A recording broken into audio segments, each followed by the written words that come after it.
Assalamualaikum warahmatullahi wabarakatuh.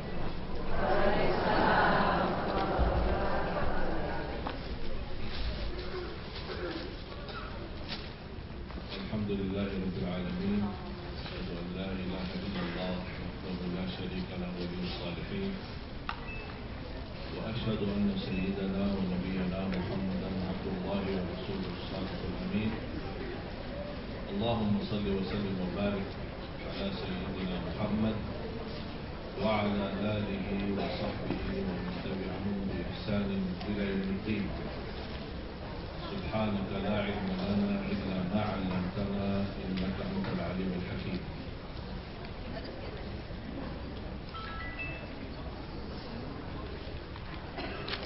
Alhamdulillah, syukurillah atas segala kemudahan yang diberikan oleh Allah Subhanahu wa taala. Nikmat Islam, iman, nikmat sehat wal afiat, nikmat umur. Sampai saat ini kita masih sama-sama bisa beribadah kepada Allah Subhanahu wa taala.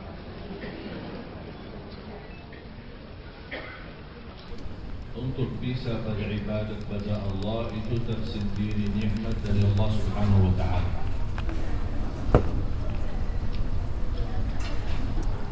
Coba bayangkan karunia Allah untuk kita semua. Allah perintahkan kita beramal saleh. Allah pula memudahkan untuk melaksanakan amal.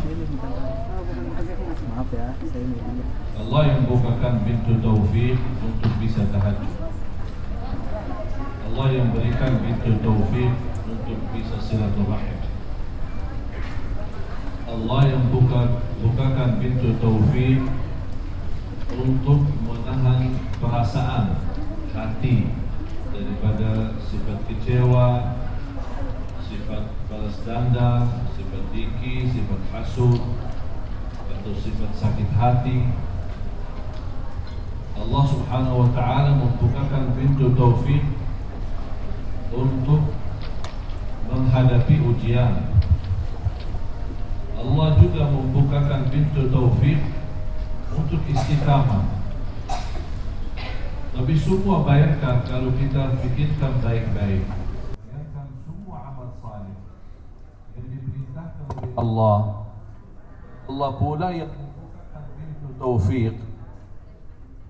Tapi selesai amalan itu Allah berikan pahalanya. Berarti perintah dari Allah, taufiknya dari, pahalanya pun dari Allah.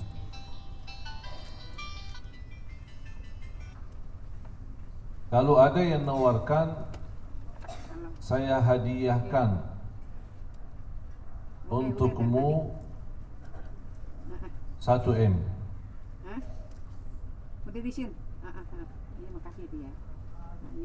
Habis sudah dihadiahkan, diingatkan jangan lupa 2,5%.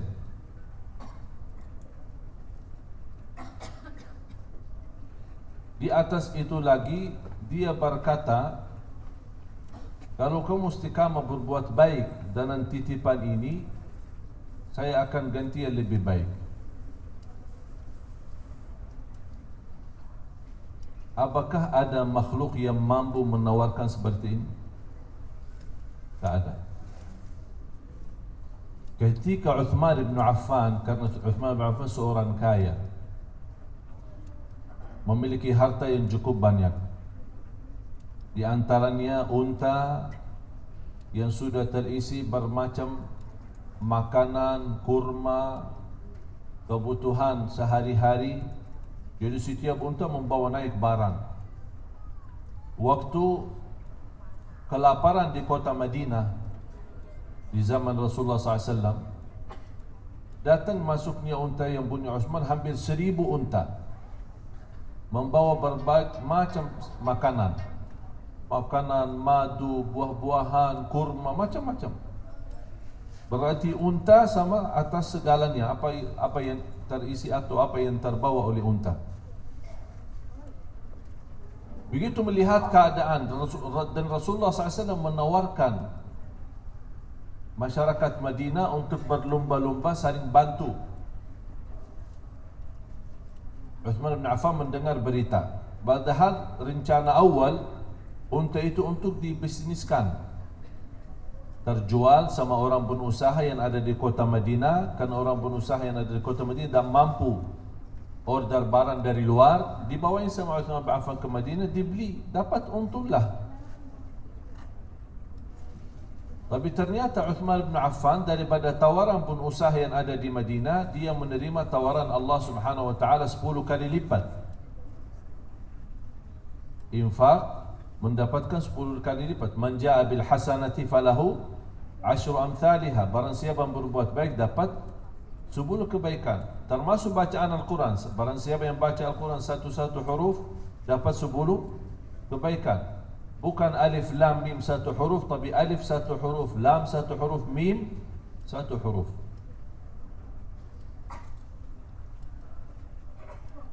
Begitu datang berusaha menawarkan 2 kali lipat. Lalu Sayyidina Uthman sudah mengeluarkan biaya 100 juta dan unta yang ada ini semua kita kasih bayarannya 200 juta supaya barang ini bisa diterima dan diambil oleh mereka semua. Apa jawaban Sayyidina Uthman? Saya mendapat tawaran lebih tinggi. Dinaikkan lagi sama pengusaha Madinah 3 kali lipat. Jawaban Sayyidina Uthman, saya dapat tawaran yang lebih tinggi, sampai 5 kali lipat. Jadi kalau harganya 1 M berarti 5 M. Yang harganya 100 juta menjadi 500 juta. Jawaban Sayyidina Uthman, saya dapat tawaran lebih tinggi. Kaget orang berusaha yang ada di Madinah waktu itu. Kata mereka, kami ini semua berkumpul, tak ada lagi berusaha. Sampai ditanya mereka masing-masing, inti pernah nawarin? Inti pernah nawarin? Inti pernah nawarin? Karena jangan-jangan ada di antara mereka, di belakang mereka habis sepakat, malah tawar langsung ke Uthman bin Affan. Semua berasal, tidak ada yang nawar, kita aja sama-sama 5 kali lipat. Malah jawaban saya dapat lebih daripada itu. Akhirnya kata Sayyidina Uthman, saya mendapatkan tawaran 10 kali lipat. Yang modalnya 100 juta berarti jadi 1 M. Yang modalnya 1 M jadi 10 M. Kaget mereka. Siapa yang berani menawarkan semahal itu dan setinggi itu? Uthman bin Affan menjawab, itu langsung tawaran dari Allah, dan semua unta dan segala yang ada saya wakafkan lillahi ta'ala.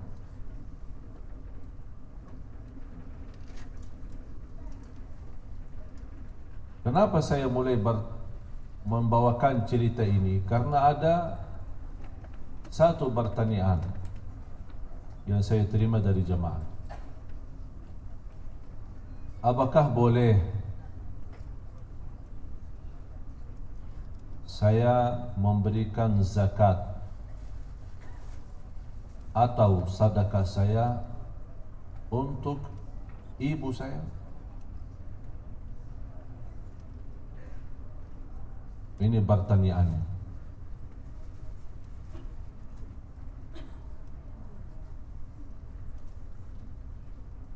Kalau Sayyidina Uthman menwakafkan 1000 unta untuk masyarakat miskin yang kelaparan,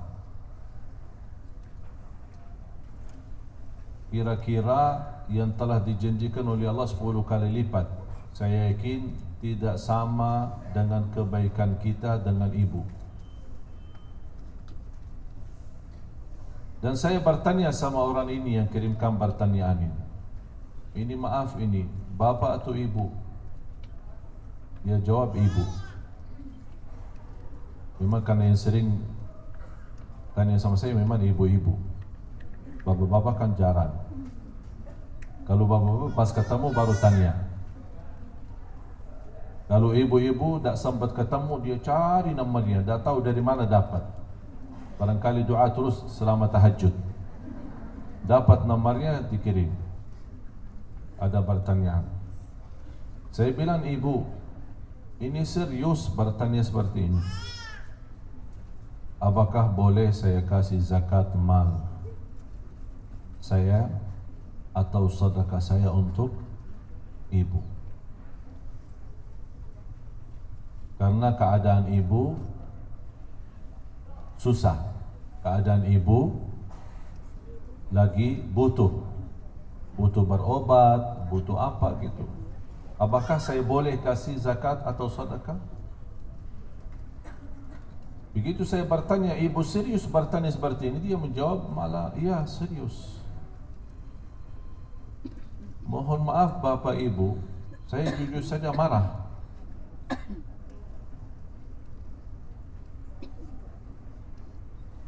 Ini tidak pantas seorang anak punya kemampuan tapi ibunya susah. Jadi seolah-olah dia mencari solusi. Saya tidak mau bantu, tapi kalau boleh dari zakat, ya terpaksa mau bantu.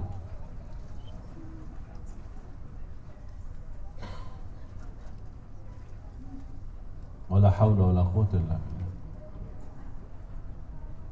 Musibah yang dihadapi oleh umat, tambah kita sadari banyak salah kita sama orang tua kita, terutama ibu.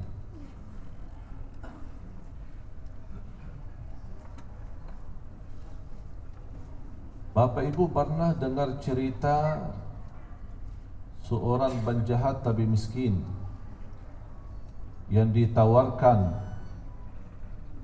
biaya besar demi membunuh ibunya? Pernah dengar cerita itu? Ada seorang penjahat tapi miskin, tapi ibunya wanita yang salihah, luar biasa berjuang untuk menghadapi kejahatan anaknya. Di lingkungan kampung itu ada seorang kaya. Dia tidak kuat melihat ibu ini selalu berupaya untuk mengalihkan anaknya, mendidik anaknya, merubah anaknya dari kejahatan menjadi orang baik dan saleh. Dan sepertinya orang kaya, kalau ini anak berubah menjadi saleh, banyak merugi si orang kaya itu. Karena ini dibutuhkan untuk hal-hal yang tidak baik. Ditawarkan orang kaya langsung kepada anak, saya minta satu, kalau kamu berani membunuh ibumu, saya akan kasih sekian. Tapi lebih tinggi lagi tawarannya, kalau kamu bisa membunuh ibumu dan membawa jantungnya kemari.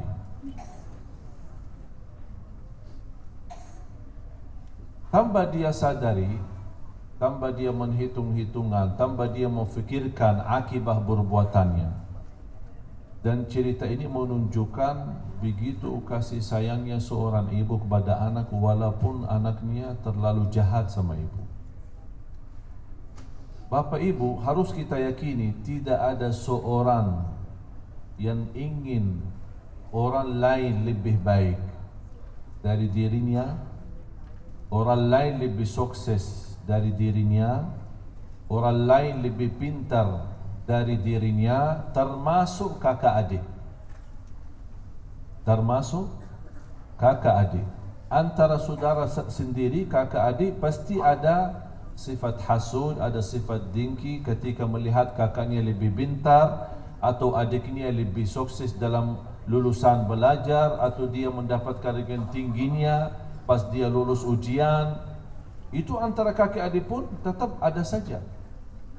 Tapi hanya yang tulus dan ikhlas, dan bahkan bukan hanya tulus dan ikhlas menerima keadaan, bahkan ingin sekali berkeinginan orang lain lebih baik daripada dirinya, adalah orang tua ingin anaknya lebih baik. lebih kaya, lebih baik, lebih sukses, lebih pintar, lebih berilmu. Tapi di samping itu tidak mengharapkan apa-apa dari anak. Kalau kita ingin orang lain sukses, tapi kalau sudah sukses jangan lupa saya ya. Kalau ini transaksi jadi, jangan ini hadiah buat saya. Seikhlasnya tidak apa-apa. Tapi kalau orang tua tidak pernah minta. Bahkan kadang-kadang kita memberi ke orang tua ikhlas, dia sepertinya merasa tidak enak. Jangan-jangan gara-gara saya susahin anak, akhirnya dia mau kasih saya segini, atau mau kasih saya sesuatu. Dia tetap berpikir dan nyaman, karena dia khawatir jangan-jangan anaknya susahkan diri untuk demi orang tua. Subhanallah. Memang tidak ada seperti orang tua, apalagi ibu. Tidak ada.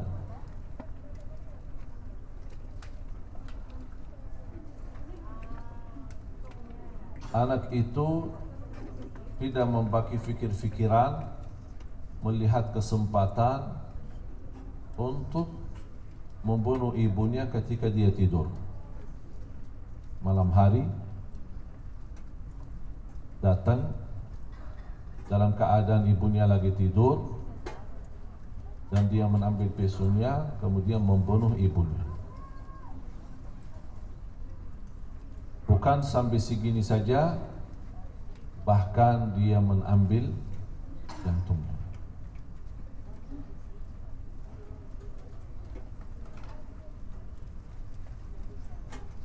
Atas perbuatannya ini tambah dia sadari perbuatan ini yang sangat luar biasa. Kalau orang di dalam Al-Quran disebutkan wala taqul lahuma uffin. Apa itu kata uff?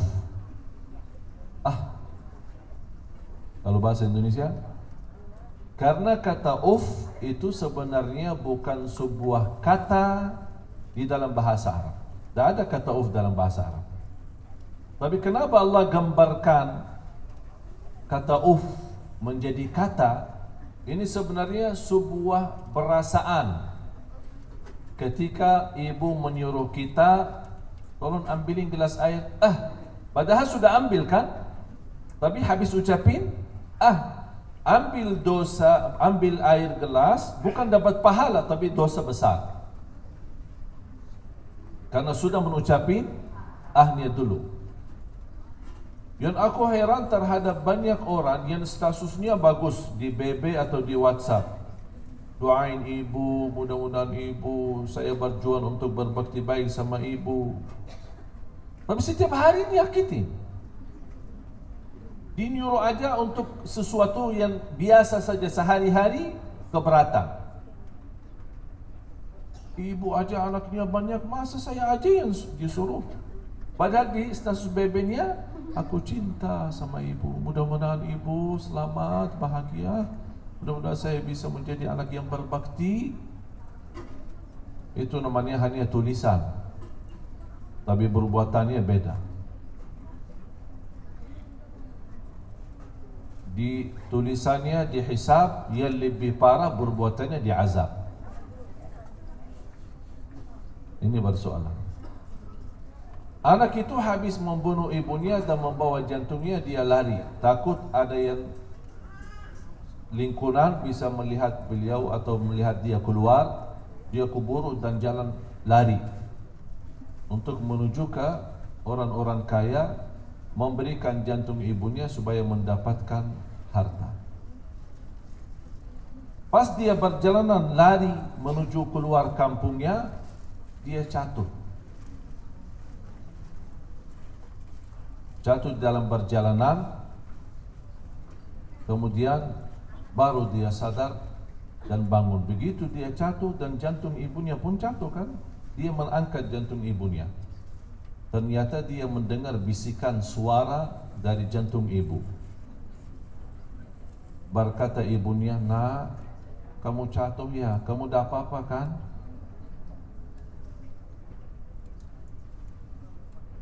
Subhanallah. Bisa jasad ibu terluka, tapi hatinya masih bisa rasa. Di bermacam-macam, apalagi zaman ini, menurut saya zaman ini terlalu zaman yang paling jahat manusia terhadap orang tua. Saya sedih ketika bangun pagi melihat berita di TV. Di salah satu kampung, seorang anak mukul orang tua.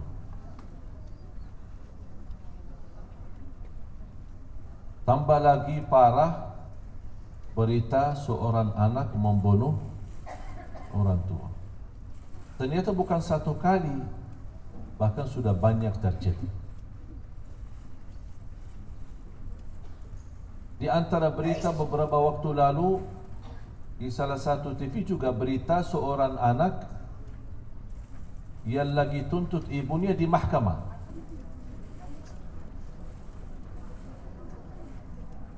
Tapi subhanallah, ibunya dituntut berapa miliar? Tidak tahu 2 miliar atau apa sekian, 5 miliar. Tapi kelihatan keadaan ibunya punya apa-apa. Orang miskin. Kira-kira sejahat apa lagi berbuat manusia terhadap orang tuanya? Padahal dibanding berbuat baik, jamaah sekalian, kalau ada orang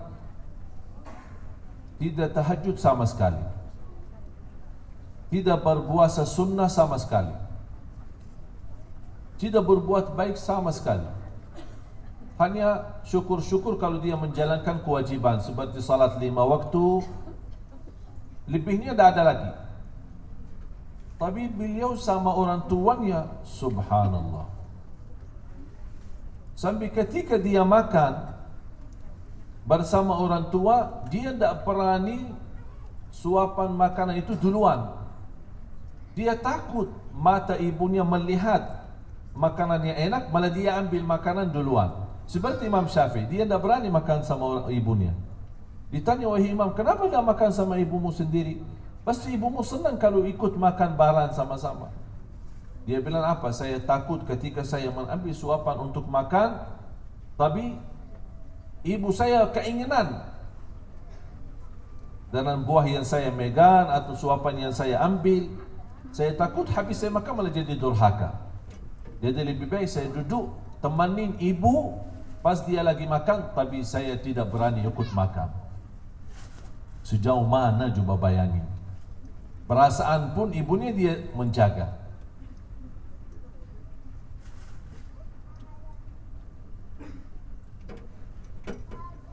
Jadi ketika orang-orang tidak berbuat baik, tapi dia tulus dan luar biasa sama orang tuanya, jauh lebih baik pahalanya daripada orang sepanjang malam salat malam. Bahkan ada seorang datang ke Rasulullah, ya Rasulullah, aku mohon izin untuk ikut berjihad samamu. Ini pertama jihad, dan kita tahu keutamaan jihad fi sabilillah. Kalau jihad berarti bisa kita mati. Bisa kita mati, berarti sudah kita berkenan dan bersedia nurbankan jiwa kita sendiri, tinggalin keluarganya, belum terjamin balik. Harta yang kita bawa bisa habis. Berarti kita berjihad tapi tidak ada kemungkinan untuk balik. Apalagi berjihad sama Rasulullah sallallahu alaihi wasallam. Ini bukan jihad sama siapa, sama Rasulullah. Datang seorang pemuda, ya Rasulullah, aku mohon izin, saya ingin ikut berjihad samamu. Rasulullah SAW menjawab apa? Rasul bisa melihat semangatnya orang itu, dan Rasulullah SAW butuh pasukan untuk berperang, untuk jihad melawan musuh. Apalagi ini masih muda, masih kuat, dibutuhkan dalam tentara Rasulullah SAW. Tapi begitu Rasulullah melihat, dan Rasulullah SAW bertanya, apa ada orang tuamu? Pemuda itu menjawab, ada ibu. Cuman ada ibu, ayah saya sudah meninggal, ada ibu. Kata Rasulullah SAW, ya udah untuk ibumu berjihadlah. Karena berbuat baik sama ibumu lebih baik amalannya daripada orang sepanjang siang, sepanjang hari berpuasa, sepanjang malam berqiyamul lail dan berjihad fi sabilillah. 3 amalan disebut Rasulullah. Sepanjang malam qiyamul lail, sepanjang hari berpuasa, bahkan ada lagi berjihad fisabilillah, masih lebih baik. Pahala orang berbakti baik dinilaikan di sisi Allah seperti orang pahala sepanjang malam salat malam. Sepanjang hari dia berpuasa, setiap hari, bayangin, seumur hidupnya dia berpuasa. Seumur hidupnya malamnya dari Isya sampai subuh malam, salat malam, tidak ada tidur. Kalau kita sebutkan sepanjang malam salat malam berarti tidak ada tidurnya.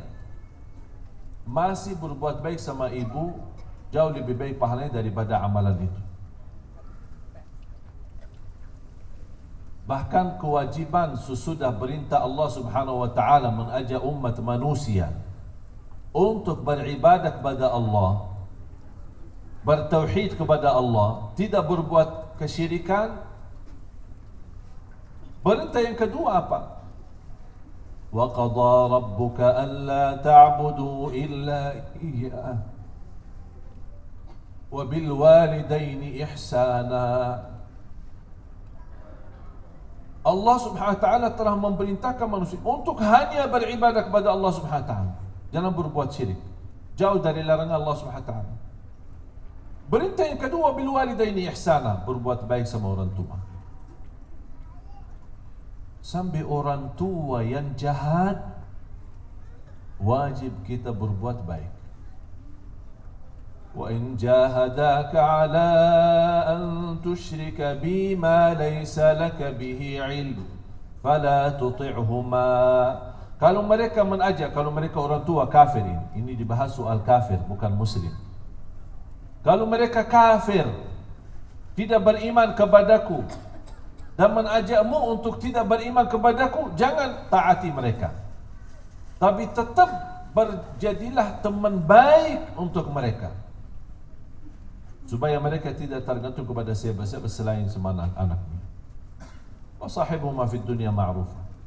Berbuat baik, temanilah mereka seumur hidup mereka masih. Ini untuk orang yang orang tuanya kafir. Apalagi kalau orang tuanya Islam. Apalagi kalau orang tuanya memang sudah tua, sudah usia, sangat membutuhkan kita berada di dekat dia, melayani dia, menjaga. Apalagi kalau sudah orang tua, kalau sudah usia lanjut, jadi seperti anak-anak. Apakah kita sanggup bersabar? Atau pas kita layani, kita selalu marah, emosi? Bisa kadang-kadang dia di tempat tidurnya buang hajat, kau tidak datang marah-marah. Kamu tak ngerti kayak anak-anak kecil. Ini bahasa-bahasa kita di saat kita ucapin, kita fikirkan, kita sadari. Tapi di atas langit Allah sudah murka. Bahkan bisa sebab orang-orang walaupun dia salihah, puasa, qiyamul lail, bersedekah, beramal bermacam-macam amal salih, tapi dia sama orang tuanya kurang ajar, sama orang tuanya dah baik, hanus amal salih, dah ada gunanya, sia-sia amalannya. Kalau seorang manusia biasa, kalau kita zalimi, kita caci maki, kita fitnah, kita gibah, datang hari kiamat, Allah mengambil kebaikan kita menjadi balasan. Karena di hari kiamat tidak ada istilah caci maki lagi. Silahkan kamu caci maki aja biar sama-sama balas. Tidak ada di hari kiamat itu. Diambil apa? Tidak ada istilah nanti minta maaf hari kiamat. Kalau masih di dunia masih kesempatan sama-sama minta maaf. Tapi kalau di hari kiamat tidak bisa. Apa yang menggantikan minta maaf itu? Kebaikan kita. Oh enak-enak aja, Saya sepanjang malam salat malam sampai capek, sampai bengkak kaki saya, berpuasa sampai haus-haus sekali, bertahan diri. Enak-enak aja orang lain mengambil kebaikan saya. Ya jangan, kalau tidak mau orang lain mengambil kebaikannya, ini terjaga. Ini jaga. Jangan sembarangan ngomongin orang, caci maki orang. Bisa satu kata masuk neraka 70 tahun. Apalagi kalau 1000 kata.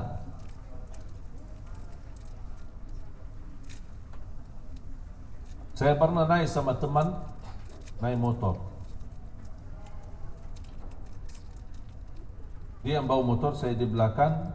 Pas kita lagi jalan, di depan kita ada orang lewat, sepertinya bawa istrinya.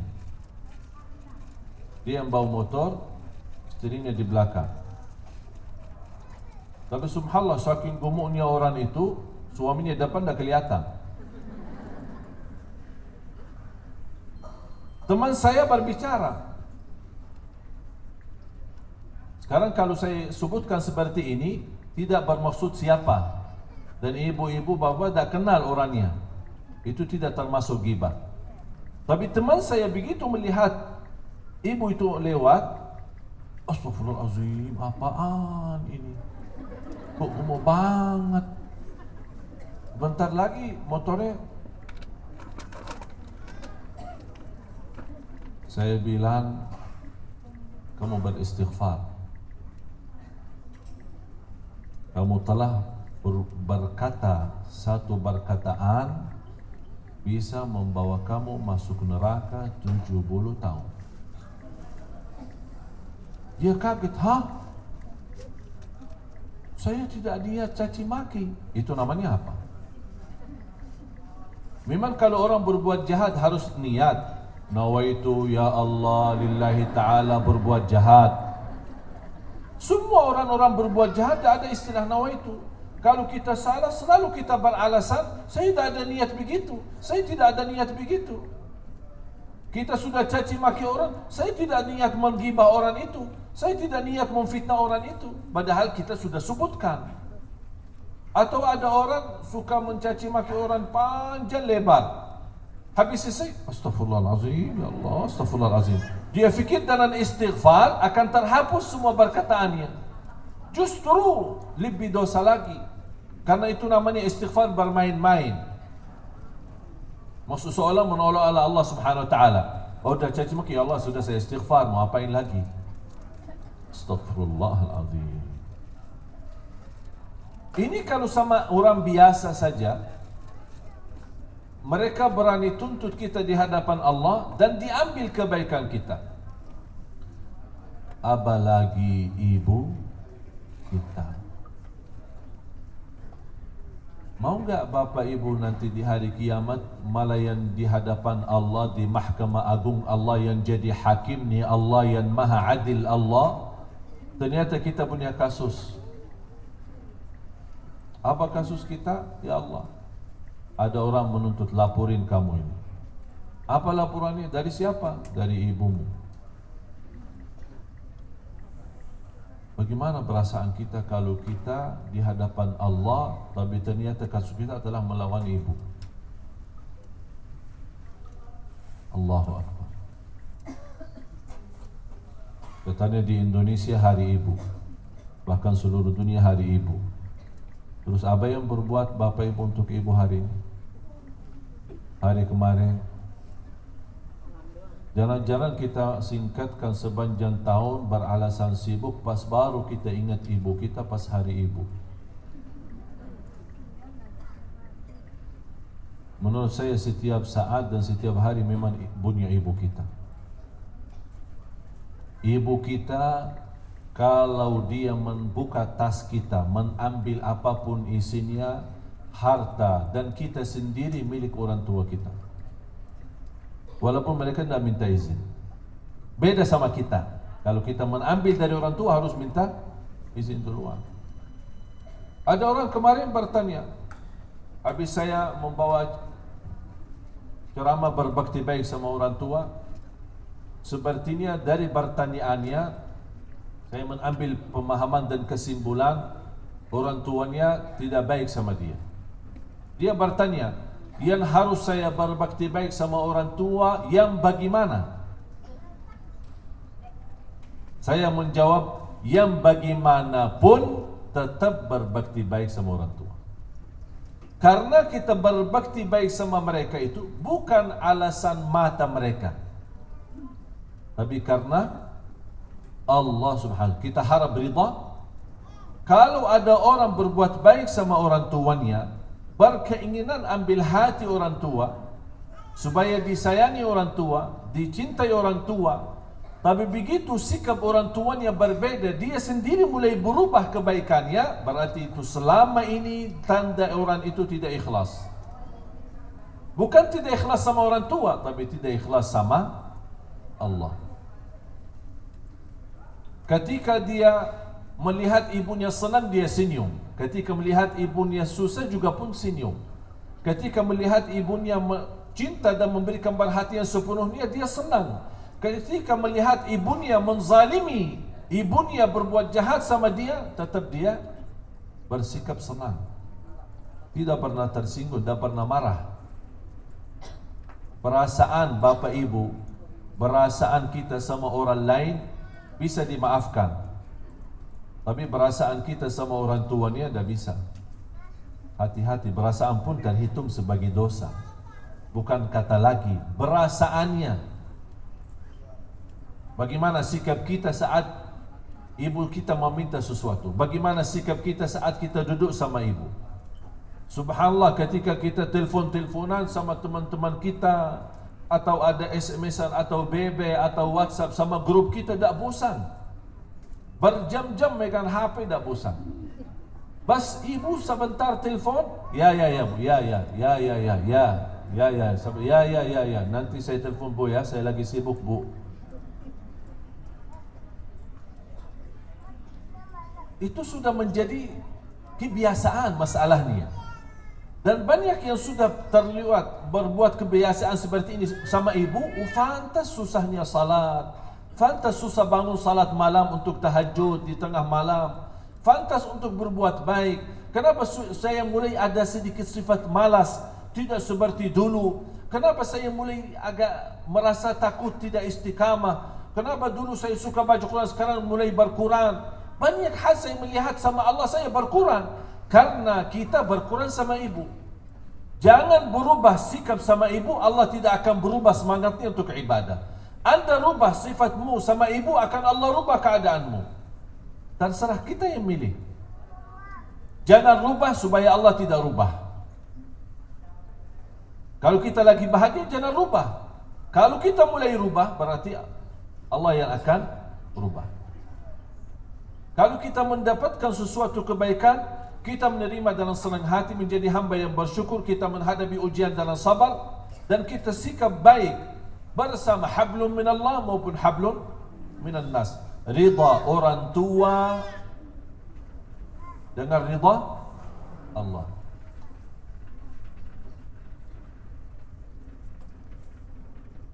Beberapa waktu lalu, waktu saya di Madinah, guru saya, orang tuanya meninggal.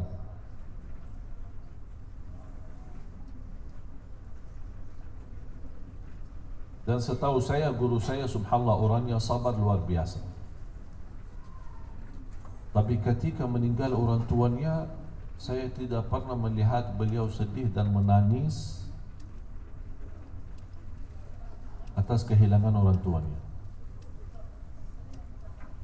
Saya menyampaikan, ini kan sebuah ujian, dan guru selalu mengajarkan kita punya kesabaran tinggi, dan semakin berat ujiannya, kehilangan orang yang tersayang, harus sabar kita jauh lebih tinggi lagi menghadapinya.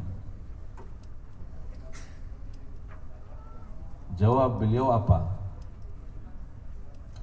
Anakku, jangan Anda merasa meninggalnya orang tua saya membuat saya sedih. Tapi yang membuat saya sedih dan nangis atas meninggal orang tuanya karena pintu surga melalui mereka tertutup. Berarti kesempatan saya menuju surga melalui mereka ini ialah tertutup. Saya tidak punya kesempatan lagi melalui mereka.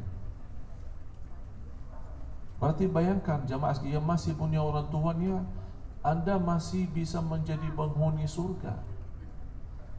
Walaupun anda masih di dunia, anda bisa terjamin menjadi penghuni surga. Kalau SAW menjelaskan posisi surga itu adalah di bawah telapak kaki ibu. Jadi tidak salah kalau kita setiap hari bukan hanya cium tangannya, kalau bisa cium kakinya. Dan kita terasa harum karena ada haruman surga di bawah kakinya. Apalagi pertolongan yang kita berikan kepada ibu ketika dia butuh tanpa kita minta. Dan orang yang ikhlas sama orang tua, bukan dia berbuat baik sesuai keinginannya. Misal, saya kasih gambaran. Ada sekarang banyak orang salah faham terhadap berbakti baik. Apa itu berbakti baik? Nah, matiin dong TV-nya, sudah malam. Sering kita dengar itu ya. Sudah malam. Tapi kebetulan kita bosan sama TV, udah dari tadi kita nonton. Ya bu, dimatiin kan? Itu namanya apa? Hah? Berbakti baik? Bukan. Biasa. Hal biasa. Bukan berbakti baik. Apa yang namanya berbakti baik? Nah, kita lagi asik banget nonton. Datang ibu, nah matiin dong. Kita matiin, turutin. Tapi hati kita, aduh, padahal acaranya bagus. Itu namanya durhaka. Berarti yang namanya berbakti baik, yang kita berikan, jangan anda merasa sudah berbuat baik.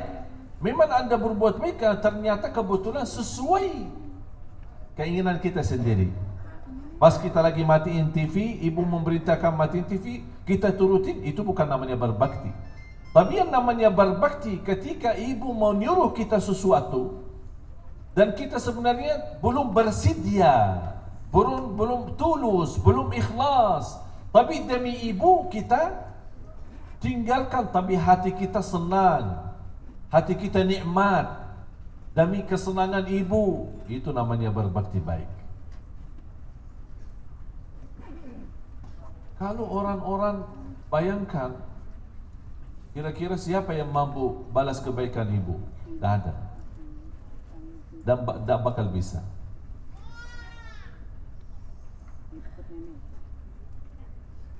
Saya sekarang tawarkan satu.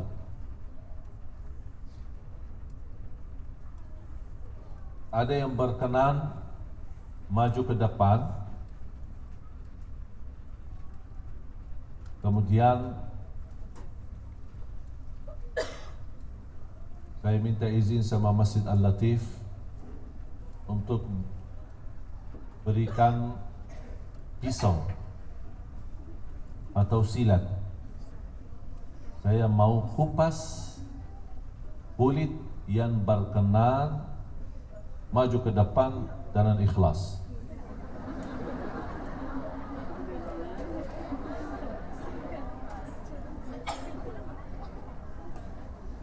Mau enggak? Udah begini aja tawarannya. Sudah lihat kiswah ini? Sudah ya? Siapa yang berani maju ke depan, dikupas kulitnya demi ambil kiswah bawa pulang? Mau enggak? Bayarannya apa enggak mau? Sakit.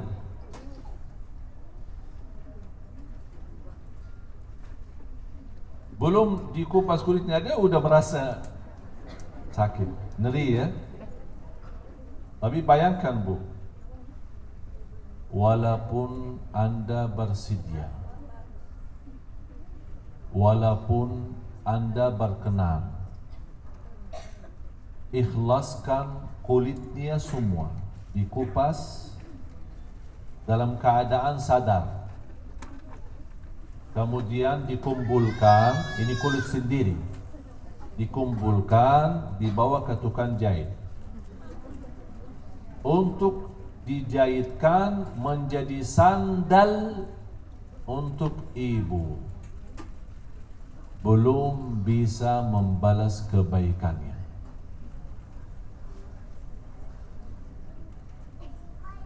Faham tak contoh itu?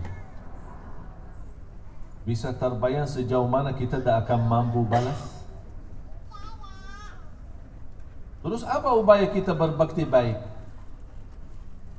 Memang la yukallifullahu nafsan illa usaha. Subhanallah, kalau kita perhatiin perintah agama, tak ada yang berat. Tapi kenapa banyak merasa keberatan berbakti baik sama orang tua? Apalagi kalau orang tua usia, apalagi orang tuanya, mohon maaf, kadang-kadang ada orang tua yang cerewet banget. Bahkan kalau kita berbuat baik tetap tak pernah puas. Atau setiap kita masuk keluar, perkataannya barangkali menyakitkan. Dan saya kenal banyak orang tuanya, anaknya masuk keluar, bapaknya ibunya caci maki. Jadi mereka tak punya kerjaan, duduk di rumah, anaknya masuk dicaci, keluar caci. Itu kerjaan mereka. Tapi subhanallah, anak itu luar biasa. Luar biasa berjuangannya untuk mereka. Saya bertanya, kok kamu sabar terhadap mereka ini? Dia bilang, kalau saya tidak sabar sama orang tua ini, mau sabar sama siapa lagi? Yang membuat kita berkenan dan bisa terasa amalan yang cukup berat menjadi ringan karena tinggi iman kita dan kepercayaan kita kepada Allah, karena kita harap ridha Allah, bukan hanya ridha orang tua. Kalau Allah ridha terhadap perbuatan kita, pasti akan semua dimudahkan, termasuk berbakti baik. Ada orang bertanya sama Rasulullah SAW untuk berbuat baik sama orang tuanya. Dan alhamdulillah Islam memberikan kemudahan bisa kita berbakti baik ketika kita orang tua masih hidup maupun sudah meninggal. Artinya bagi orang-orang yang merasa sudah terlewat atau sudah telat, orang tuanya sudah meninggal, sudah mendahului, dan saya baru banyak yang saya terima pesan dari jamaah, mohon maaf Syekh, kami baru belajar. Ketika orang tua kami masih di masa bodoh, masa jahiliyah. Kita masih istilahnya gaul sama teman, kita tak peduli sama yang lain, termasuk orang tua kita. Tapi orang tua kita sudah meninggal, baru kita sadar, baru kita mulai taubat, baru kita sudah mulai alhamdulillah mau menjadi orang-orang baik. Tapi sayang sekali orang tuanya sudah tak ada lagi. Bagaimana solusinya supaya perbuatan kesalahan kita yang selama ini bisa diampuni Allah Subhanahu wa taala, bisa dimaafkan? Apa yang harus kita bisa berbuat ketika mereka sudah meninggal duluan? Alhamdulillah, salah satu, dan ini hanya di dalam agama Islam, yang bisa membuat kebaikan sama orang tuanya walaupun mereka sudah meninggal dunia, dengan dua amalan. Sebagaimana dicontohkan oleh Rasulullah SAW ketika ada seorang datang, ya Rasulullah, ibu saya meninggal, afa atasaddaqu anha? Apakah saya boleh bersedekah atas nama ibu? Kata Rasulullah, bersedekahlah atas nama ibumu.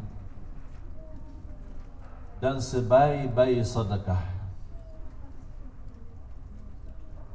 adalah membagi air minum bersih. Karena disebut di hadis, ketika sahabat itu bertanya, ya Rasulullah, apakah saya boleh bersedekah atas nama ibuku? Kata Rasulullah, boleh. Dan yang lagi, sedekah yang terbaik ya Rasulullah untuk ibu apa? Rasulullah SAW menjawab, saqyul ma, memberi air. Khususnya misal kalau ada di daerah yang susah air, kita bisa buat sumur air dengan air bersih. Tapi sumur air ini berguna bagi satu kampung, berapa ribu orang ada di kampung itu, atau berapa ratus warga. Itu termasuk sedekah yang terbaik. Mengapa sedekah yang terbaik? Karena semua makhluk bisa menggunakan air, bukan hanya manusia. Tumbuh-tumbuhan, binatang, burung-burung, semua makhluk bisa menggunakan air itu. Wa ja'alna minal ma'i kulla syai'in hayy. Allah jadikan air, dan air itu atas segala sesuatu jadi hidup. Air itu banyak berguna, bukan hanya untuk kehidupan manusia, kehidupan sehari-hari. Cuci pakaian, untuk masakan, untuk makan sehari-hari, untuk minum sehari-hari. Banyak manfaat. Oleh sebab itu kata Allah, Rasulullah SAW mengkaitkan sebaik-baik sedekah untuk ibumu adalah air. Oleh karena itu ada satu tradisi kita di musim panas, termasuk di musim haji, musim umrah. Kalau bapa ibu pernah lihat ketika di musim haji, apalagi musim panas, banyak orang yang suka bagi makanan. Bahkan ada yang suka bagi minum, khususnya air. Air itu di mana-mana, air sama jus itu di mana-mana. Itu rata-rata itu sudah menjadi tradisi kita. Bahkan saya masih ingat ketika kita masih sekolah SD, SMP, ketika kita siang hari pulang, kenapa kita telat pulang ke rumah sampai sore baru pulang? Karena kita sama anak-anak kita punya tradisi di kota Madinah, sama-sama kumpul. Biasa kita dapat dari orang tuanya istilahnya uang saku ya, uang buat makan di sekolah, apa beli sandwich, beli apa jus. Kalau di sana biasanya sandwich dah ada nasi ya. Kalau pagi-pagi dah ada nasi di sana. Kalau nasi nanti pulang sore ke rumah baru makan siang di sana. Ya makan siang tapi sore hari. Biasanya kita sore di atas jam 3 baru makan siang. Jadi anak-anak kita apa yang mereka dapat kalau tak dikasih apa bukan bok nasi tapi isinya roti. Isinya roti sama apa jus apa, atau ada yang kasih uang saku, dia tinggal beli di sekolah. Di sekolah sudah disediakan makanan roti macam-macam. Ada yang isi keju, ada yang isi telur, ada yang isi ada yang anak-anak kita lagi buat kumpulan. Saya masih ingat subhanallah waktu masih di SD. Kita kumpulan anak-anak dari uang saku itu 1 rial masing-masing. Kita rata dapat 3 rial. 1 rial bisa beli jus, 1 rial bisa beli roti, masih ada sisa 1 rial. Kita kumpul sama anak, ini masih SD. Kita kumpul sama anak-anak, ketika pulang dari sekolah kita beli air. Air dingin, apalagi di musim panas terasa banget. Kita beli air, pas kita pulang, sambil pulang ke rumah, kita bagi ke tukang sapu yang lagi di jalan. Saya masih ingat tradisi itu masih kita anak-anak di SD. Dan subhanallah masih bisikan kita sebagai anak-anak, saling ingatkan jangan lupa nawaitu ketika kita bagi ke tukang sapu itu, nawaitu untuk ibu kita. Ini hal seharusnya tertanam dalam jiwa anak-anak kita. Kita tidak terjamin hidup sampai kapan. Supaya besok seandainya kita dipanggil oleh Allah duluan, masih anak kita berkenan meluruskan sedekah. Jangan kita ketika punya kesempatan untuk bersedekah, tapi ada anak kita di samping kita, kasih dia juga kesempatan.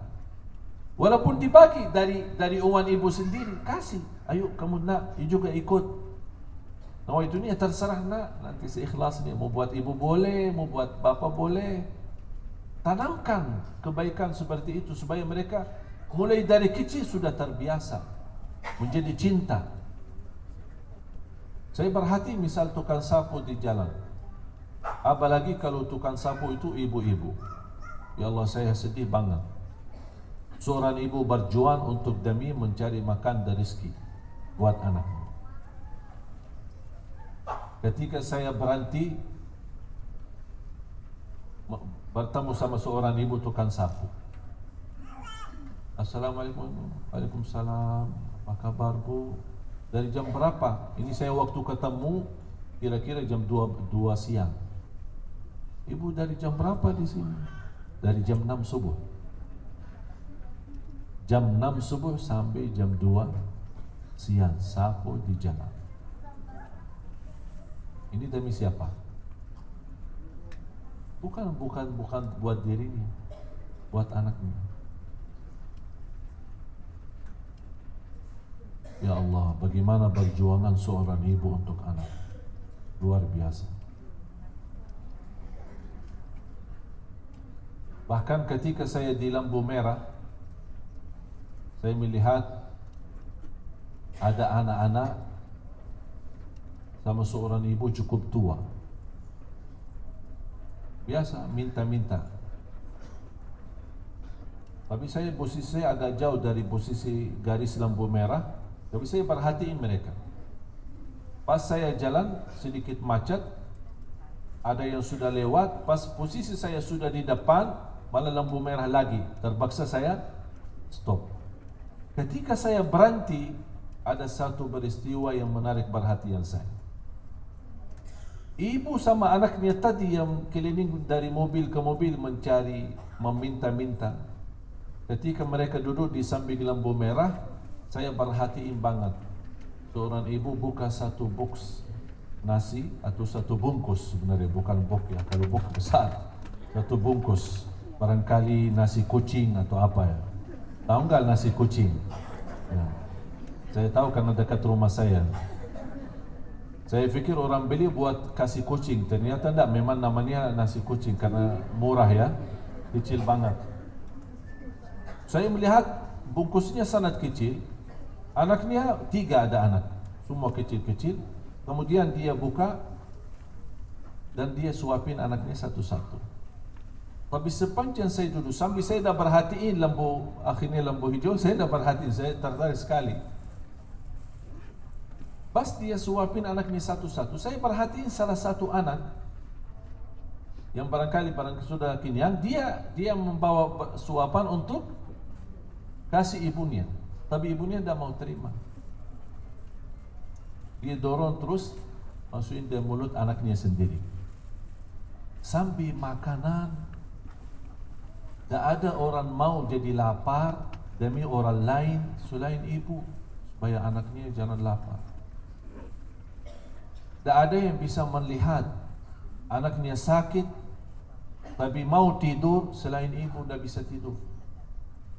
Mohon maaf ya, kita bapak-bapak beda sifat kita sama ibu-ibu, beda. Dan tidak bisa membawa sifat kasih sayang. Coba jemaah sekalian, berapapun tergambar kasih sayangnya seorang ibu untuk anak, Allah jauh lebih sayang kepada hamba daripada ibu kepada anak. Mengapa Rasulullah SAW ketika waktu di Madinah seorang ibu kehilangan anaknya, dan anak ibu itu mencari anaknya di antara anak-anak yang kehilangan anak, di antara sahabat banyak. Akhirnya ibu itu bertemu dengan anaknya dan dia mengangkat anaknya, dia gendong anaknya, dia meluk anaknya sambil nangis. Rasulullah SAW pun menangis melihat peristiwa ini, keadaan ini. Rasulullah SAW memperlihatkan sahabat, wahai sahabatku, sudah lihat ini. Sahabat pun mulai menangis. Bagaimana wahai sahabatku ketika seorang ibu ini yang begitu luar biasa sayang dan cinta sama anaknya, begitu dia bertemu anaknya, apakah kalau ditawarkan melimparkan anaknya di dalam api, apakah ibu itu akan berkenan? Tidak akan berkenan. Kata Rasulullah SAW, Allah jauh lebih sayang kepada hamba daripada ibu kepada anak. Rasulullah SAW punya pesan di sini sebenarnya bukan karena tujuannya hanya membahas kasih sayangnya Allah, tapi bayangkan sejauh mana pun kasih sayangnya seorang ibu. Sambil Rasulullah SAW sebutkan dalam hadis ibu, kasih sayangnya ibu, karena tidak ada batas sebenarnya kasih sayangnya ibu. Bahkan tidak bisa terbayang rela ikhlasnya seorang ibu, tapi begitu luar biasa rahmat kasih sayangnya ibu kepada anaknya. Kata Rasulullah SAW, biarpun kasih sayangnya ibu yang begitu luar biasa dahsyat, bahkan tidak ada batasnya, apalagi rahmat Allah Subhanahu Wa Taala. Oleh sengaja Rasulullah SAW suka sebutkan dalam hadis itu kasih sayangnya ibu kepada anak, karena tidak mungkin orang-orang yang punya tanda kasih sayang seperti ibu kepada anak ingin anaknya celaka atau sesuatu yang tidak baik. Berarti ada arti di sini dari Rasulullah SAW, tapi banyak orang yang tidak mengerti dan mendalami. Kalau ibu saja yang begitu luar biasa kasih sayang kepada anak, berarti ibu tidak akan berkeinginan anaknya celaka. Apalagi Allah yang jauh lebih dahsyat kasih sayang kepada hamba. Allah Subhanahu juga tidak berkenan seorang hamba celaka. Celaka di dunia maupun celaka di akhirat. Sampai kata Al-Hasan Al-Basri rahimahullah, orang-orang yang suka bertaubat dan istighfar, Allah tidak akan menurunkan azabnya atau menyiksa mereka. Muridnya bertanya, wahai imam, bagaimana berani berkata orang beristighfar tidak akan diazab? Kata Imam Al-Hasan Al-Basri, salah satu yang menjamin seorang selamat dari siksa adalah istighfar. Dan tidak mungkin Allah memerintahkan hambanya beristighfar, tapi Allah mau menazabkan hamba itu. Jemaah sekalian, Bapak Ibu, tidak ada habisnya kita berbicara kemuliaan seorang ibu.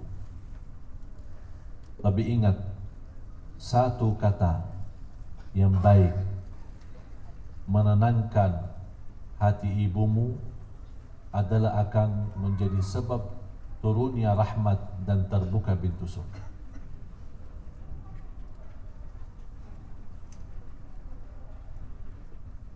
Setiap senyuman, tolong ingat kataan ini, setiap senyuman di wajah orang tua, terutama ibu, karena kebaikan kita terhadap mereka, akan mengundang rahmat, mengampuni dosa, menaikkan darajat, dan membuka pintu surga. Dan setiap titisan air mata dari mata orang tua, terutama ibu, karena kejahatan kita terhadap mereka, akan mengundang azab dan membuka pintu neraka. Jadi jangan Anda bermain-main dengan air mata orang tua, termasuk ibu. Jangan sampai dia menangis gara-gara kita, tapi jadikan dia senyum karena kita. Jadikan orang tuanya bangga karena kita. Kata ulama, kalau ada seorang ingin tahu akhlaknya si fulan, atau akhlak si A, atau akhlak si B, tanya dua. Contoh, kalau Bapak Ibu mau tahu akhlak saya, karena orang istilahnya kalau di depan beda sama di belakang. Tapi kalau ingin lebih tahu akhlak seorang, katanya tanya dua. Tanya ibunya dan tanya istrinya. Dua ini. Kalau ini dua, ibu sama istri berkata, berarti mantap.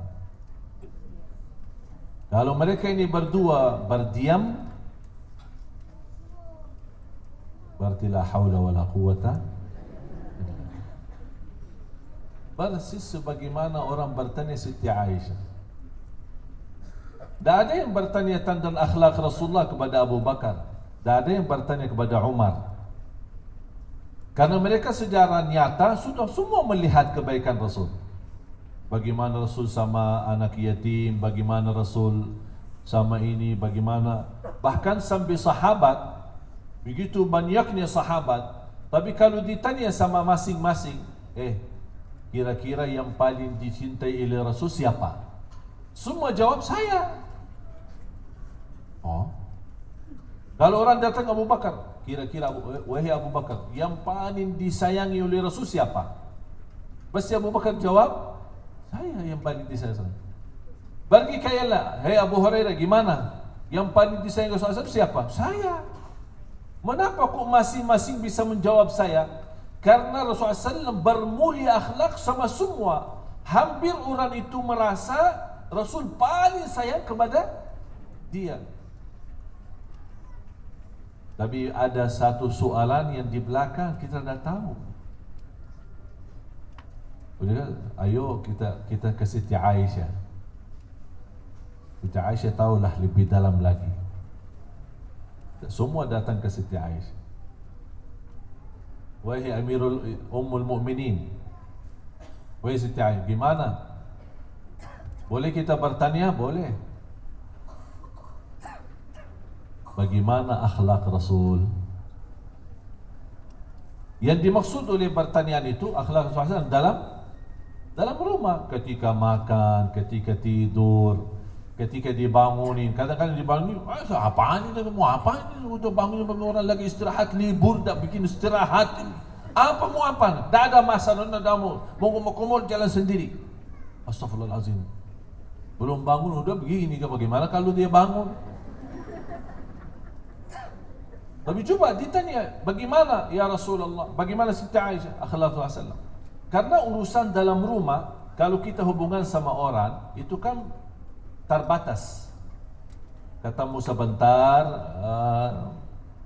gimana? Masya Allah ini orang luar biasa. Begitu ketemu senyum.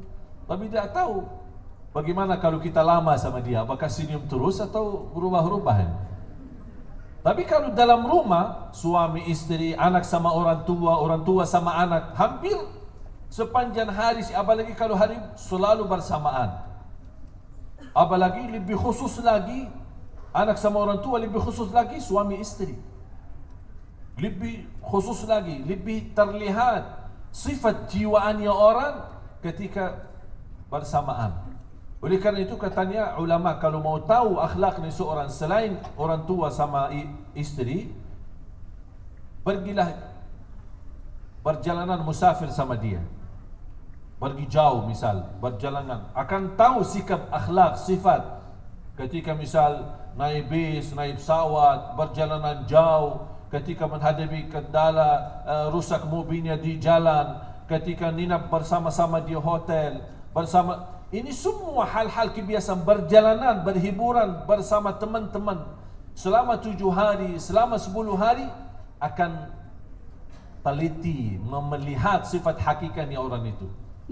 Karena selama ini kan terbatas. Oh, kalau sama Syekh Ali luar biasa. Tapi belum tentu kalau lama sama saya. Oleh karena itu kalau mau tahu, saya persis tanya istri. Dan alhamdulillah istri saya tidak ada hari ini. Tanya. Begitu juga Rasulullah SAW. Ya Aisyah, gimana Rasulullah SAW? Rasulullah SAW bermulia akhlak. Bahkan akhlaknya Rasul khuluq al-qurb. Ya Allah. Sampai Siti Aisyah pintar menjawab. Sepertinya Siti Aisyah ingin menjelaskan berbagai macam sifat akhlak Rasul, tapi akan menghabiskan waktu. Dan orang yang datang sepertinya orang berjalanan, jadi dia mau sebentar tanya terus langsung balik. Tapi Siti Aisyah kalau mau jawab bagaimana sikap Rasulullah SAW, bagaimana ini, bagaimana ketika Rasulullah SAW suapin Siti Aisyah, bagaimana Rasulullah SAW bercanda sama Siti Aisyah di dalam rumah, bagaimana bermain kejar-kejaran dalam rumah. Pernah enggak kejar-kejaran sama suami di rumah? Tidak pernah ya? Main sembunyi-sembunyian, jadi suami di bawah kasur, dicari sama istrinya, gantian nanti apa, macam-macam lah cara mainan. Alhamdulillah saya setiap hari ada satu mainan, tapi ini spesial ya, saya sama istri. Setiap hari ada saja mainan-mainan sama istri menghiburkan.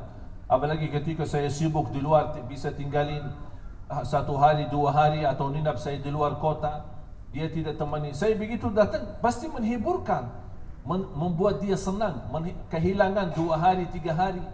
Jadi ketika Siti Aisyah ingin menggambarkan semua perilaku Rasulullah SAW dalam rumah, ternyata waktunya tidak cukup.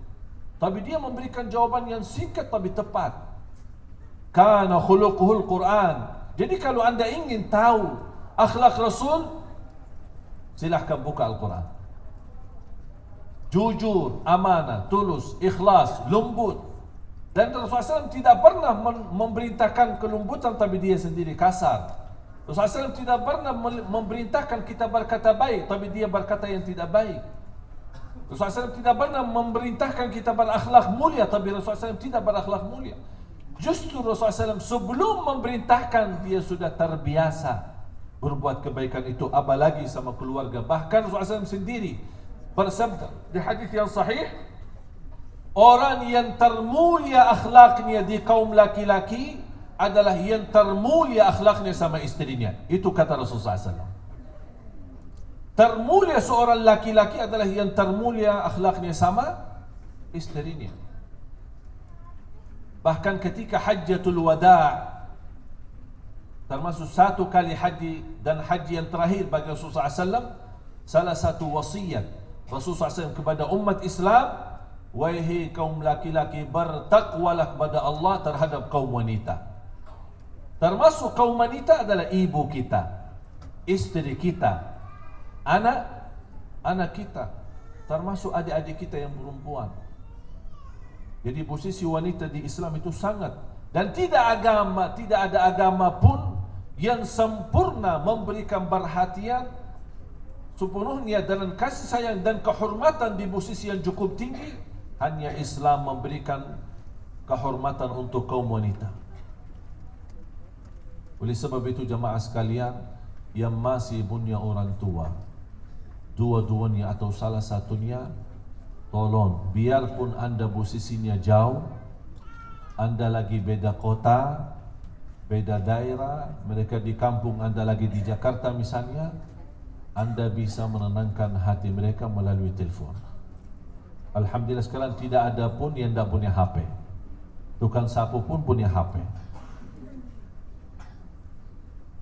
Dan tolong tuliskan satu kata ketika ada telepon masuk atau SMS, muncul nama-nama yang terindah. Jangan hanya tulis ibuku atau mamahku saja. Tolong cari kata-kata yang begitu anda melihat ketika ada message masuk atau miss call masuk, muncul nama yang membuat anda senyum walaupun anda lagi menghadapi masalah. Ini salah satu menjadi balasan. Ya Allah, mudah-mudahan bukan hanya saya panggil nama Ummi yang biasa, tapi saya ingin Ummi terpanggil dalam panggilan yang tertinggi di dunia maupun di akhirat.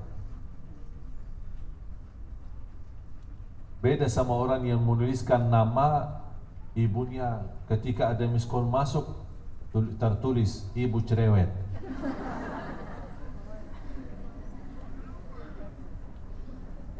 Data ini bukan lucu, Bu.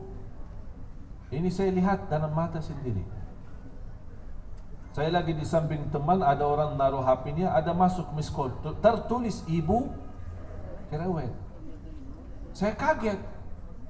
Saya berpikir mungkin dia bercanda sama siapalah, mungkin salah satu dari jamaah yang memang yang suka cerewet, tanya-tanya. Ternyata ibunya sendiri.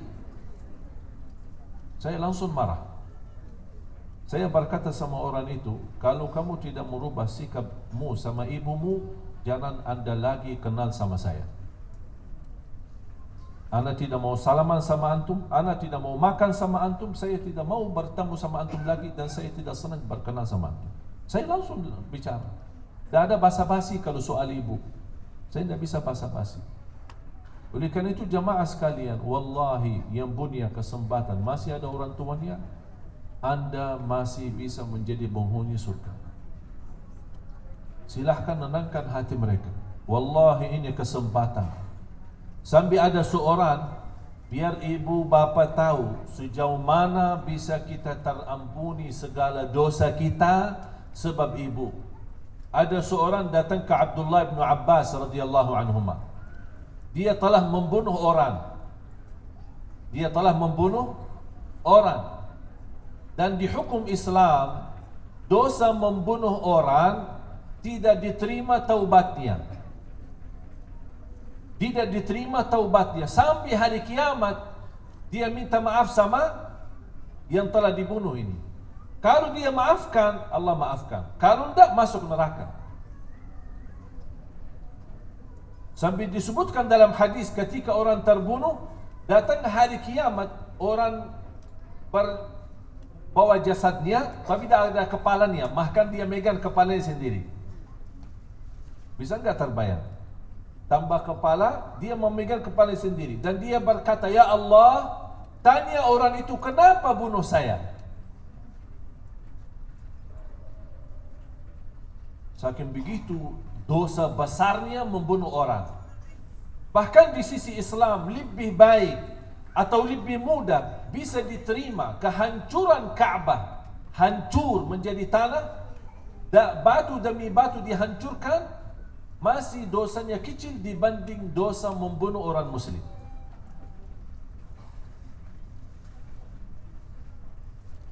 Bisa terbayang tak?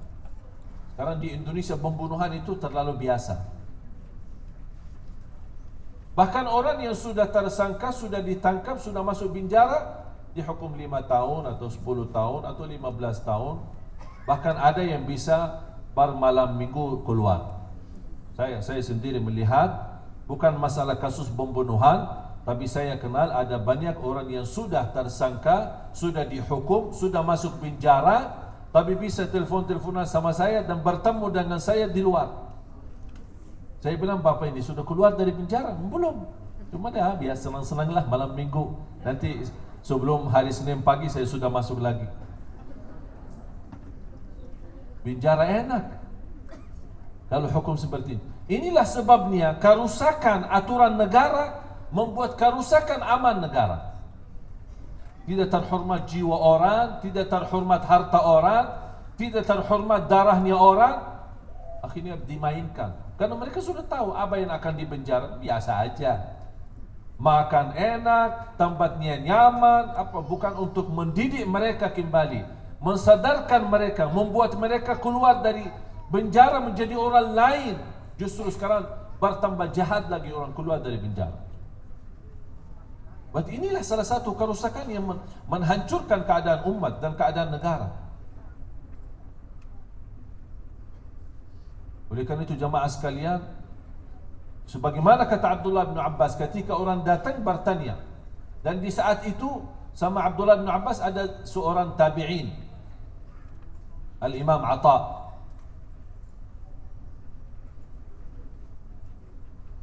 Kata orang itu, "Wahai Abdullah bin Abbas, saya membunuh orang. Apakah saya masih bisa bertaubat?" Abdullah bin Abbas diam, tidak memberikan jawaban. Datang dari kanannya, datang dari kirinya, bertanya lagi, tetap Abdullah bin Abbas tidak menjawab. Tidak menjawab ya dan tidak menjawab tidak. Begitu orang itu yang bertanya merasa Abdullah bin Abbas tidak mau menjawab, dia berbalik mau pergi. Dipanggil lagi sama Abdullah bin Abbas. Dipanggil lagi. Dia bertanya, "Apakah ibumu masih ada?"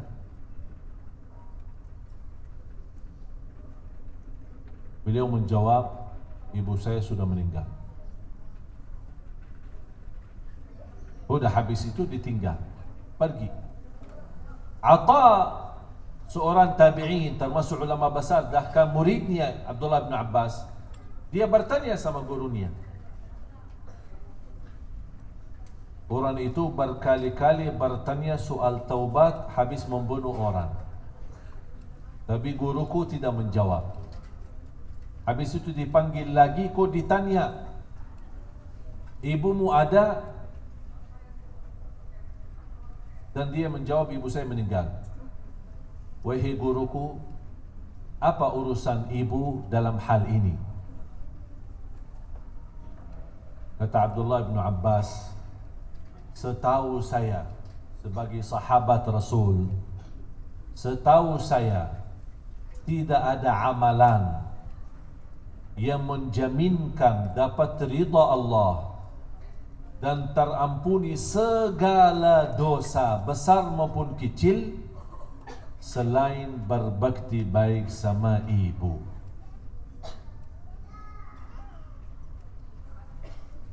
Berarti orang-orang yang sudah jelas bagi orang pembunuh yang tidak ada harapan taubat masih bisa masuk dalam ampunan Allah sebab siapa? Ibu. Oleh karena itu, sekali lagi saya mohon, yang masih punya orang tua, terutama ibu, tolong menenangkan hati mereka. Lewat telefon, bawain kata-kata yang baik. Dan hal itu tolong dijaga, istiqamah. Ketika mau makan, ingatlah ibumu. Dan insyaAllah gampang tinggal kita telefon. Bahkan sekarang banyak telefon. Telefon murah meriah sambil puas. Daripada murah meriah sama bacarannya, jadikan murah meriah tapi sama ibu. Tidak bosan kalau ketika ngobrol, curhat sama ibu, dengar berita-berita baik.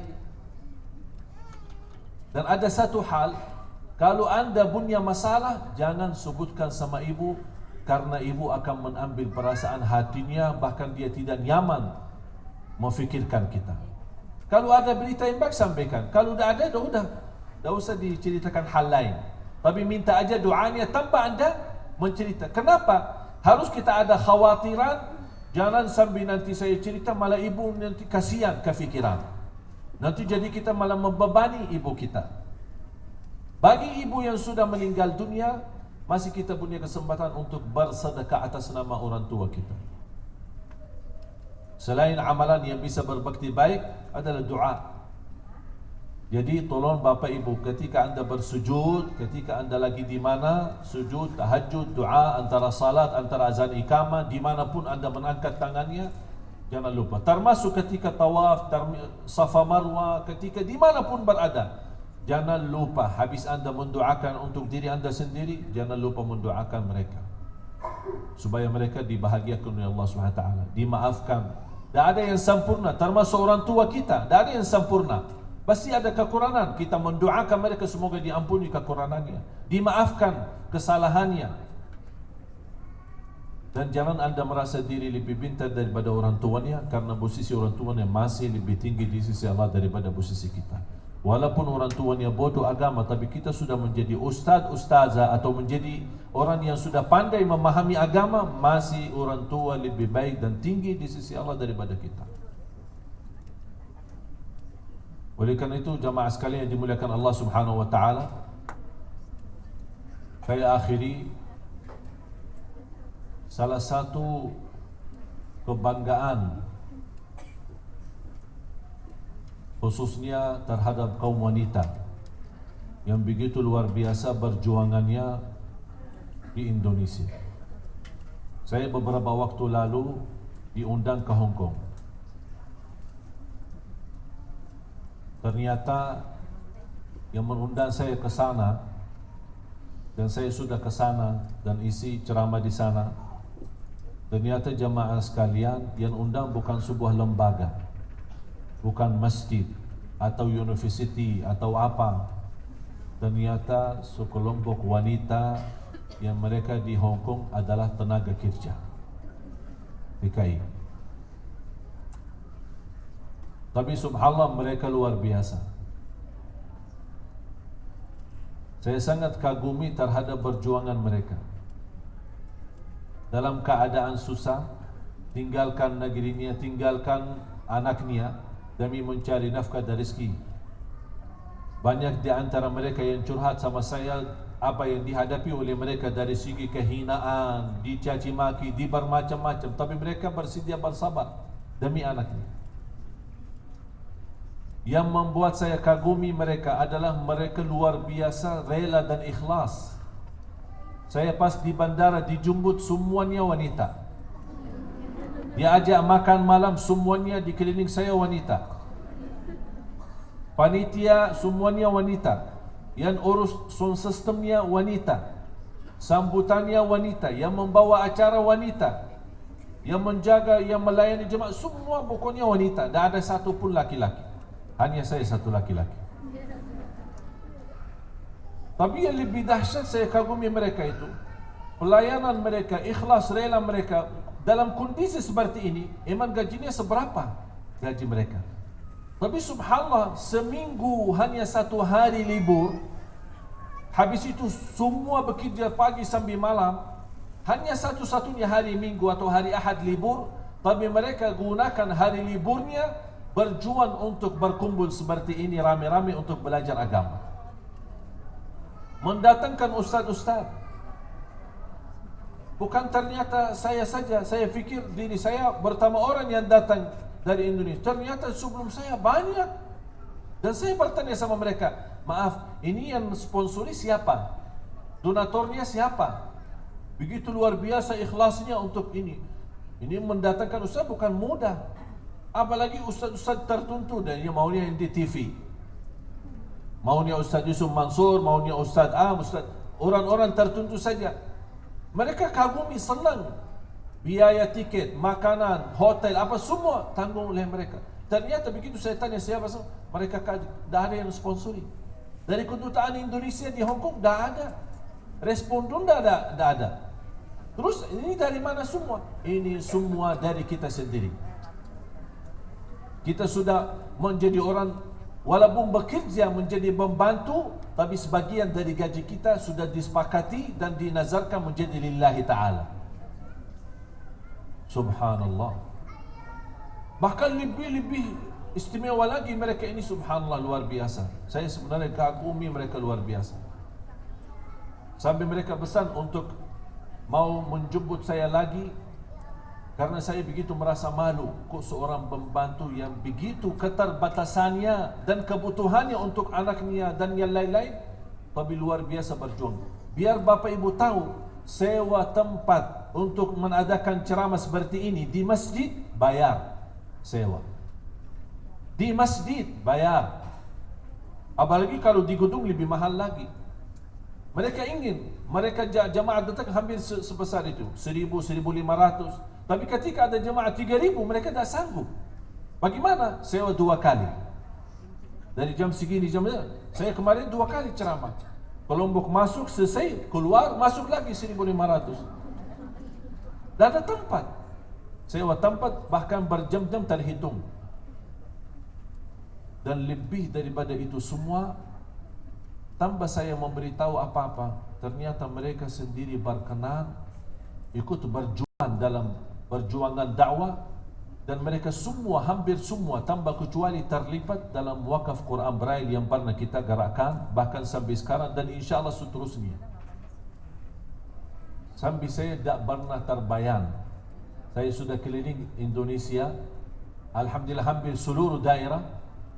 Jujur saja, tidak pernah terbayang bisa terkumpul infak sebesar itu. Rata-rata infak dari jamaah 10, 12, 13, semua ada yang langsung transfer kepada yayasan untuk wakaf Quran Braille, ada yang titip kemarin beberapa 2 hari 3 hari lalu di Palembang, ada yang menitipkan atas nama ibunya, ada yang menitipkan atas nama orang tuanya, bapaknya, bermacam upaya. Tapi subhanallah di Hong Kong, ketika saya kaget ketika panitia sebutkan di akhir acara, ayo mari-mari semua yang hadir untuk kita berlomba-lomba menwakafkan Quran Braille untuk Indonesia, tunanetra di Indonesia. Saya kaget. Dikasih tahu, memang kami sudah mendapatkan informasi melalui Facebook dan Twitter. Oleh karena itu kami juga harap bisa terlibat. Saya jujur saja di saat itu saya malu. Bahkan saya tidak mau karena saya tahu kondisi dan keadaan mereka. Ternyata jemaah sekalian, dari mereka membantu itu hampir terkumpul 75 juta. Begitu mereka minta saya diundang lagi, saya syaratkan kepada mereka, insya Allah saya akan datang lagi. Tapi ada satu syarat. Kalau nanti berkenan ibu-ibu undang saya ke Hong Kong, biaya tiket dan segala saya yang tanggung. Saya sudah malu yang selama ini kadang-kadang kita merasa diri banyak berjuang untuk agama, ternyata ada yang jauh lebih hebat dari kita. Membantu dalam kondisi terhina, dalam kondisi bermacam-macam, tapi mau berjuang untuk agama. Hari liburnya buat senang-senang, buat istirahat, dari pagi sampai sore rame-rame ke masjid. Apalagi kemarin musim dinginnya banget, sampai 10, bahkan di bawah 10, saking dinginnya di Hong Kong sana. Tapi subhanallah, malu saya. Baru saya sadar dan saya berkata sama keluarga, termasuk sama istri saya, demi Allah saya dapat pelajaran baru dari pembantu. Jangan kita merasa diri sudah banyak tolong agama Allah, kita belum bisa apa-apa. Apa yang kita berikan ini hanya sebatas atas izin dan taufik Allah Subhanahu wa taala. Ketika orang ditawarkan untuk akhirat, saya kemarin bertemu seorang, tak perlu sebutkan nama, di daerah Palembang. Seorang ibu ditawarkan untuk ayo bersama-sama kita. Sampai kita alhamdulillah mendapatkan kiswah ini. Saya menawarkan karena dia orang kaya di Palembang. Saya menyampaikan ke beliau, ayo bu, mari sama-sama wakafkan. Karena kita di Palembang kemarin lelang kiswah ini. Saya bilang sama ibu, ayo bu, berkenan wakafkan hadiah ini buat ibu. Tapi salurannya, dana-dana yang masuk melalui kiswah ini kita insyaAllah akan salurkan untuk wakaf Quran Braille. Jawabannya apa? InsyaAllah saya istikhara dulu. Subhanallah. Kalau untuk akhirat istikhara. Padahal baru saja beli rumah di Jakarta hampir 28 M. Kayaknya dah pakai istikhara lagi. Allahu Akbar.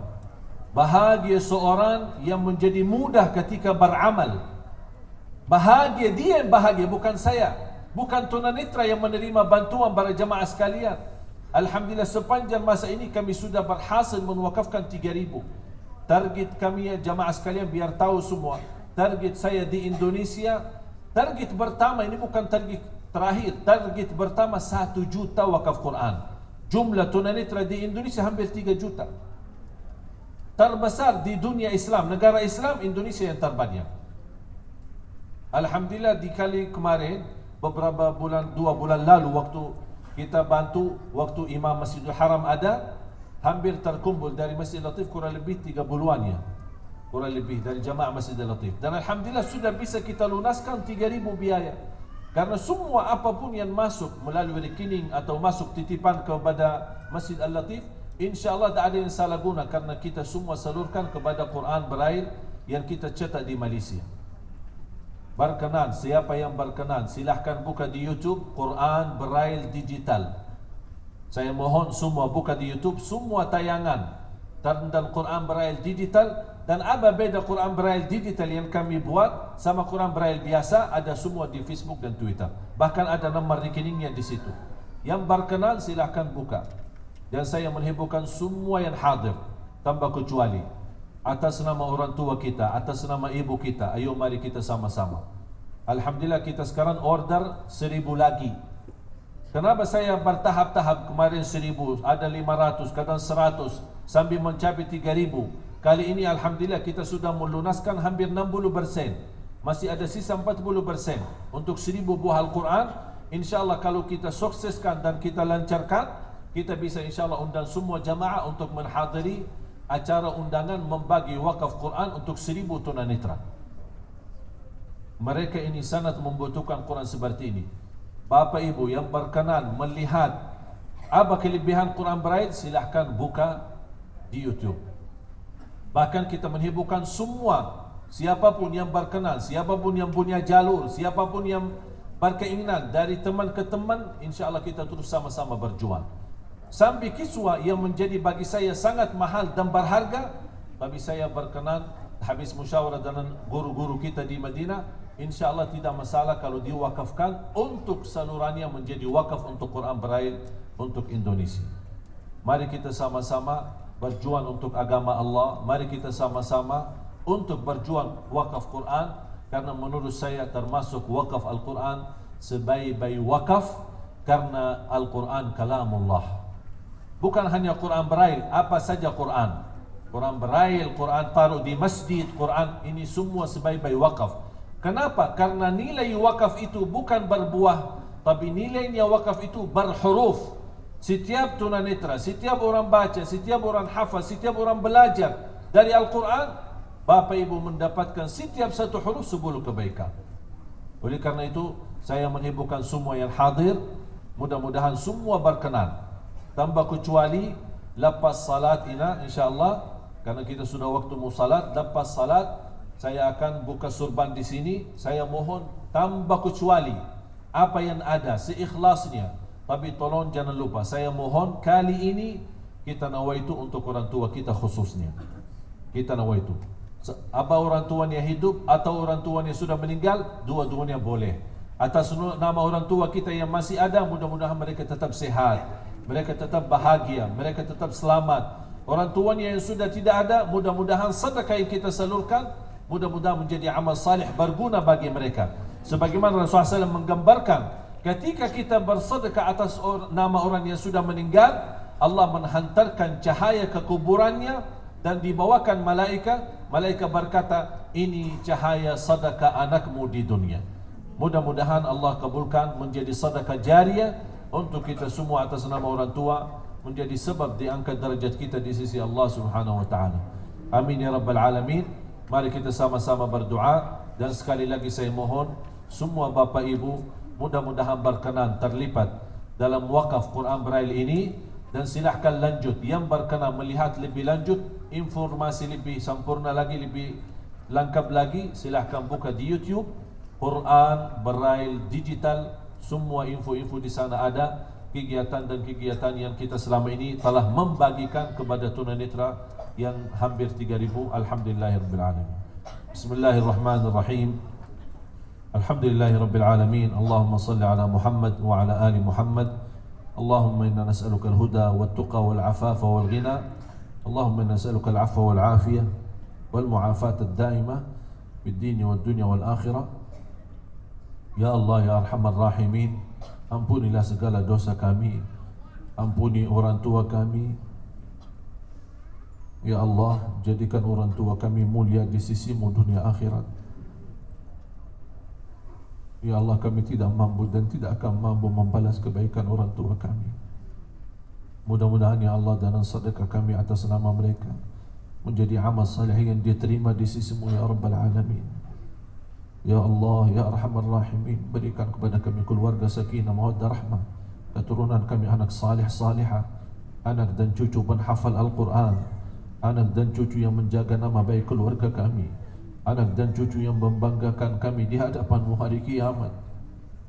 Ya Allah, aku mohon untuk semua yang hadir, Bapak Ibu serta keluarganya di siang hari ini, selepas acara ini masing-masing pulang ke rumahnya sudah diampuni segala dosanya.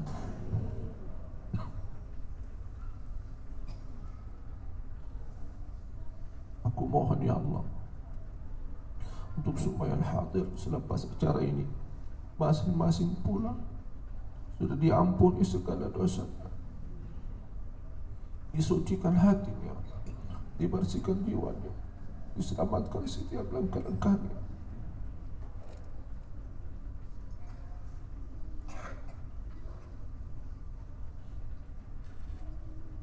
Ya Allah ya Arhamar Rahimin, ya Arhamar Rahimin, Engkau izinkan kami berkumpul di Masjid Al-Latif di siang hari ini. Ya Allah, berilah kepada kami kemuliaan, sama-sama jumpa lagi di dalam surga-Mu ya Allah.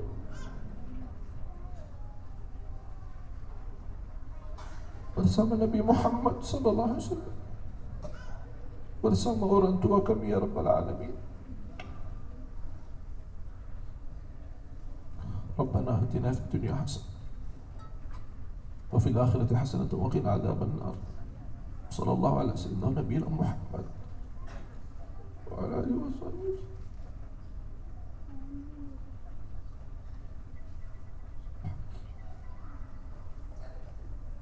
Subhana rabbika rabbil izzati amma yasifun. Assalamu ala mursalin. Alhamdulillahi rabbil alamin.